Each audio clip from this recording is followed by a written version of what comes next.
Do have a quick update on the walls. I put the last coat of mud on the seams, and then I'm going to finish up the OSB in this corner. I'm getting ready to cut this last piece to the left of this back window.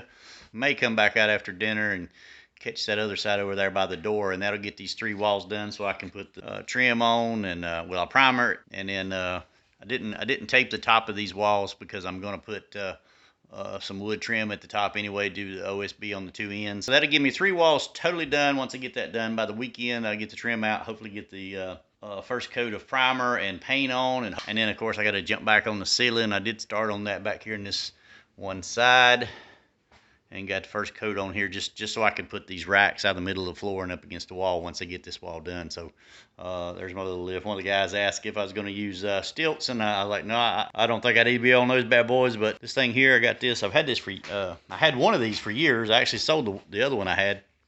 I give about $100 for this at Lowe's. We got that thing, and it's adjustable shelves. So these shelves, this thing totally folds flat, folds here in the middle. I'm not too crazy about that, but totally folds flat. You've got a hanger on each side that you can hang the cross sections here, the horizontal pieces. I can put tools and stuff on this like a shelf.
Quick update.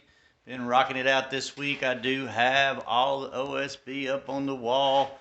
Hard to get out here and want to do all this crazy stuff in the evenings after you worked all day and had phone calls, and even after that, come out here in the evenings and have got all the OSB up on this front wall. All the electricals in place on that has been.